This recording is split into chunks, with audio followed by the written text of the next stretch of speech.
Hey everyone, in the last video we created the inking of our sketch, and at this point what we're going to do is we want to soften these lines a little bit. They are quite thin, and that was just a stylistic choice I made because in the end, in post-production, I would like to kind of conceal some of these lines. I don't want them to be as obvious. Some of you may have thicker lines, which this actually helps to soften more considerably. So what I'm going to do is I'm going to go onto my ink layer, and I'm either going to right click and duplicate, or I can just drag it down and release on there just to copy it. And I actually want to go up and over to filter, and I'm going to choose blur, and I want to essentially create a blur effect on these lines, just a slight blur effect. And I'm going to go to Gaussian or Gaussian blur.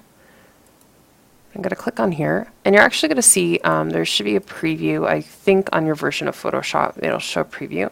You can see they're slightly kind of become more obvious, but they kind of are a little more softened.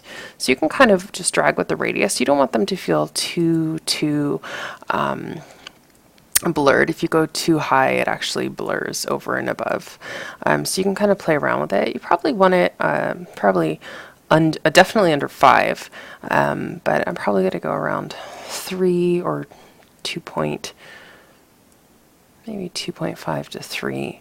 Just a slight blur, just to soften them. Again, those are kind of my lines that are a little more softened. I'm going to go around there and I'm going to click OK. Eventually you can merge these two layers. You can do it now or you can do it later.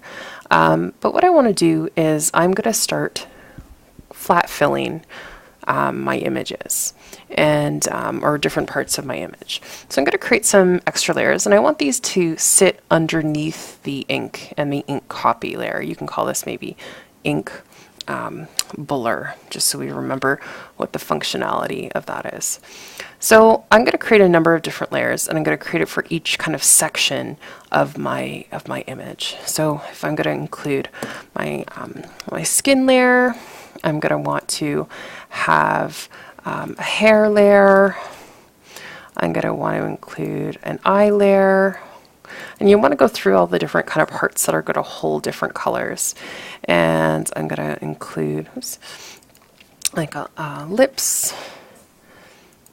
And for now, that's pretty good. I'm going to go into the skin first, and I'm going to zoom in to my image a little more. There we go, just lagging a bit because of the program.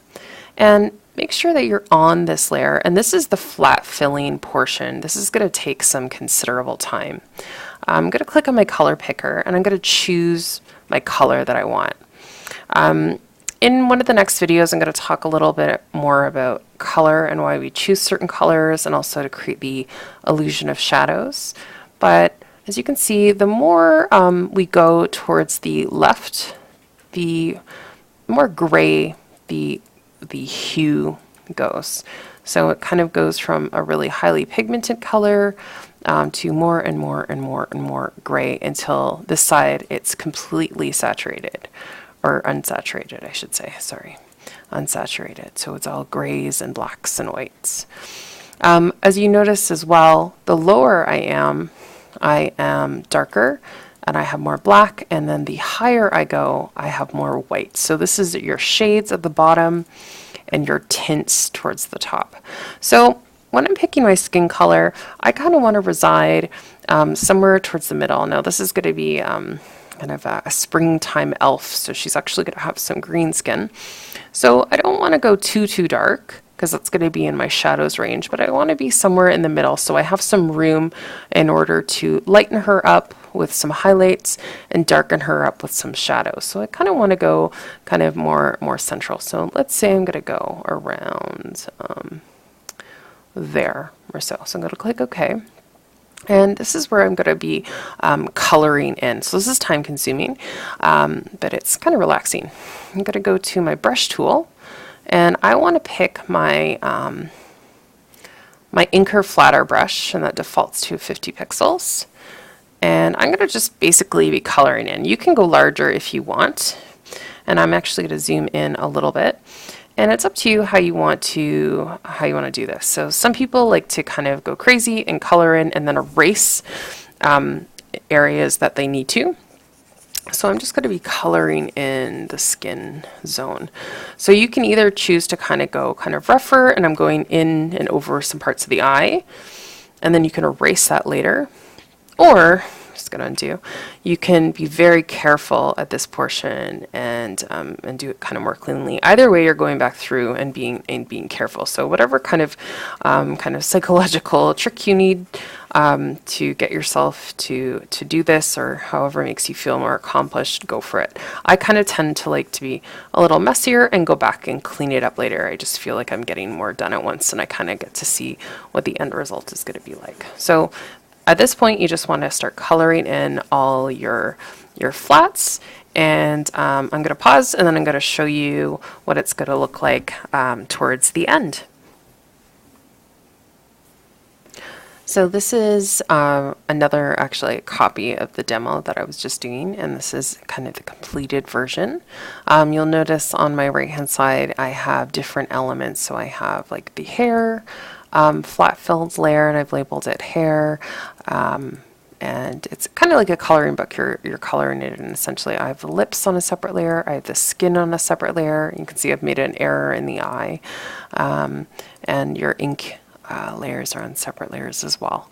So this is going to be really, really useful when you're starting to bring in the elements of lighting, which you can see I have started to do so already just for a future demo.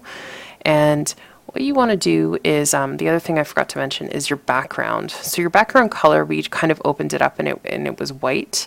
But what you're going to do, and I'm going to close all these to show you, is typically this is white, but how to change the color, you're going to go to the color picker, first of all. And as I mentioned, think of this as like your 0, which is your pure white, and this is like a 10, which is your pure black. You want to kind of go in the middle, and this is going to be your 50% gray. Once you've color picked that, you're actually going to go to the fill tool, which is just under the eraser tool or the paint bucket tool. And if you don't see it, if you see a gradient tool, you're gonna hold onto it, and it's gonna kind of open up and give you some kind of sub options there, and you're just going to click on this, and this is going to turn your background gray. The reason we want to function on the gray, to work on the gray, is so we get kind of a better idea of what the color is going to look like. We're not kind of tricked by a really, really bright white background, so we kind of don't get a good idea of what the colors look like, and just the opposite, we're not working on a black background. So the gray is your kind of happy medium to work on. I'm trying to think if I missed anything else to tell you. So working on the gray, you're flat filling with the Inker Flatter brush, and you're again, there's no opacity there, and you're essentially kind of treating it like a coloring book. They should be on all separate layers, and you should be being very careful at this stage, and you want to make sure that you're not too messy. You want to go back through and make sure all your lines are done clearly and cleanly, and yeah, make sure they're each on separate layers. And I'll talk to you guys about value and light in the next video.